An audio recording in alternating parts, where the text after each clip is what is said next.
Bonjour à tous et bienvenue dans cette nouvelle vidéo qui traitera de la création de colonnes personnalisées, appelées d'ailleurs avec des fonctions personnalisées sur Power BI. Mais tout d'abord et comme d'habitude, si vous souhaitez aller plus loin dans les explications, je vous invite à cliquer sur les liens de formation dans la description. Et si vous ne souhaitez pas rater mes vidéos sur l'utilisation des outils tels que Power BI dans le monde de l'entreprise, n'hésitez pas à vous abonner à la chaîne. Alors pour traiter les colonnes personnalisées avec des fonctions personnalisées sur Power BI, je vous ai prévu un cas pratique, donc relativement classique, une base de données commerciale avec des noms, des prénoms, le sexe de chaque vendeur, le chiffre d'affaires du premier semestre, du deuxième semestre, leur numéro de téléphone et leur date de naissance. Je me place maintenant dans Power BI, je clique sur importer des données à partir d'Excel et j'importe tout simplement mon classeur ici, base de données. J'appuie sur ouvrir et une nouvelle fenêtre va apparaître me permettant de sélectionner mon fichier et dans ce fichier l'onglet correspondant. Donc on a ici, regardez, mon fichier, donc base de données et ici le détail de mon onglet. Si j'avais eu plusieurs onglets, j'aurais eu ici plus de détails. Je clique donc ici sur cette petite case et qu'est-ce que j'ai? Je vois apparaître ma base de données ici avec un format, disons, Power BI comme ceci. Donc l'ensemble des colonnes apparaissent ici. Je ne clique pas sur charger, je clique sur transformer des données, de sorte à faire apparaître tout simplement l'éditeur Power Query sur mon écran. Donc voilà, l'éditeur se charge, mais un petit peu de temps. On a notre base de données qui apparaît petit à petit, donc voilà, on la retrouve ici. Alors qu'est-ce qui m'arrive? J'ai ces deux colonnes là, bon je vais les enlever, elles ne sont pas très utiles, donc un petit clic droit, supprimer, voilà. Une fois que j'ai fait ça, qu'est-ce que je veux faire? Je veux ajouter une colonne avec une fonction personnalisée. Cependant, je n'ai pour l'instant pas créé de fonction personnalisée. Donc comment faire cela? C'est très simple. En réalité, je vais aller dans Accueil. Regardez. Et une fois qu'on est dans Accueil, qu'est-ce que nous avons?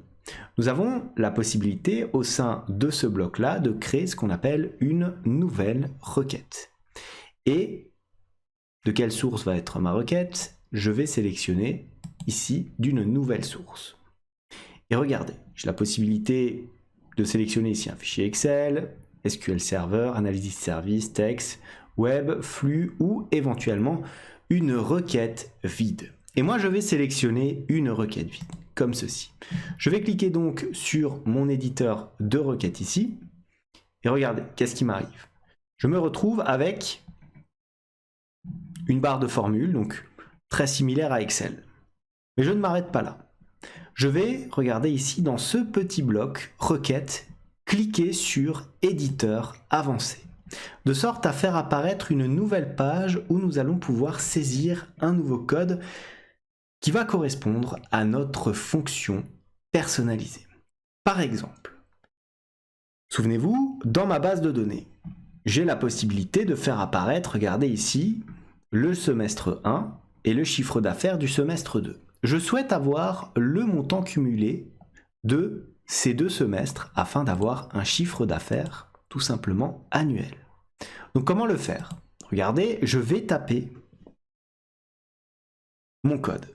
Donc je démarre en mettant éventuellement mes paramètres. Donc que je vais définir, qu'est-ce que nous allons avoir? Nous allons avoir le chiffre d'affaires 1, donc le CA1, virgule, le CA2, chiffre d'affaires numéro 2. Une fois que nous avons ça, vous voyez ici, on laisse bien entendu le petit let ici, on va taper notre code à la place de source. On va déterminer ce que l'on souhaite. Je souhaite un chiffre d'affaires annuel. Que va-t-il être? Ça sera tout simplement CA annuel, comme ceci, qui sera égal tout simplement aux deux variables ici, donc c'est-à-dire CA1 plus CA2. Très simplement. In, donc là, qu'est-ce qu'on va mettre? On va mettre tout simplement le nom de la variable créée ici, donc CA annuel. Normalement, il devrait éventuellement me le proposer. Hop, comme ceci. Voilà. Donc on a nos éléments ici. Alors, vous avez remarqué, il y a éventuellement une erreur. Quelle est cette erreur? ici, lors de la définition de mes paramètres, je vais devoir faire un égal avec, comme ceci, le petit symbole, vous savez, supérieur ou égal. Donc en fait, on fait une petite flèche comme ceci. Et regardez, je n'ai plus d'erreur de syntaxe. Pourquoi? Parce que là, j'ai défini mes deux paramètres et ensuite, je définis très facilement ma requête. Avec les variables C1 et C2, on aura le chiffre d'affaires annuel, CA1 et CA2. C'est pas des variables, c'est plutôt d'ailleurs des paramètres qu'on entrera dans notre requête. Je clique à présent sur OK, comme ceci. Voilà, et que se passe-t-il? J'ai ma requête qui apparaît ici, entrée des paramètres. Donc les deux paramètres, souvenez-vous, c'est CA1 et CA2. Si je teste ma requête, je vais avoir ici par exemple 10 plus 10. Donc chiffre d'affaires 1 égale à 10, chiffre d'affaires 2 égale à 10. Qu'est-ce que ça va nous faire comme chiffre d'affaires annuel? Ça va nous faire 20. Donc c'est le résultat que l'on souhaite obtenir. Je vais enlever éventuellement cette partie de requête comme ceci. Et je supprime, bien sûr, voilà, comme ceci. Et maintenant que j'ai défini une requête, je vais pouvoir retourner ici sur ajouter une colonne tout simplement à mon tableau de base de données. Donc je retourne ici très simplement. Et je vais ajouter ma colonne en appelant ici une fonction personnalisée. Je clique à présent sur fonction personnalisée et qu'est-ce que j'ai? J'ai la possibilité bien sûr de créer un nom de colonne. Donc je vais l'appeler CA annuel, tout simplement. Et maintenant, je vais appeler la requête que je viens de créer, c'est-à-dire requête de fonction. J'en ai qu'une, c'est relativement simple, c'est la requête 1. Et regardez, quand j'ai sélectionné la requête 1, il me propose de sélectionner les différents paramètres. Et là, ça va être très simple, je vais devoir sélectionner la colonne de chiffre d'affaires du semestre 1 et la colonne du chiffre d'affaires du semestre 2. Ici, donc, on peut sélectionner un tableau. Hop, je prends le CA1. Et regardez, ici, par défaut, il me propose de mettre une valeur en brut. Donc moi, je vais cliquer sur la petite flèche et je veux sélectionner une colonne pour sélectionner tout simplement le semestre 2 comme ceci. J'appuie sur OK, très simplement, et regardez, j'ai ma colonne qui apparaît ici. Je la déplace un petit peu pour que vous puissiez voir. Et nous avons bien la somme du chiffre d'affaires du semestre 1 et du chiffre d'affaires du semestre 2. Ce que nous appelons donc le chiffre d'affaires annuel, tout simplement. Et maintenant, je souhaiterais vous montrer un deuxième exemple un petit peu plus complexe où on va véritablement calculer une évolution en pourcentage. Donc regardez, je vais faire comme tout à l'heure. Je vais me placer ici dans Accueil. Et je vais aller dans Nouvelle source et tout simplement requête vide pour créer là encore une nouvelle requête. On n'oublie pas, on a encore ici notre requête 1 et nous avons maintenant créé une requête 2. Donc je vais cliquer sur éditeur avancé et je vais maintenant créer une autre requête. C'est très simple.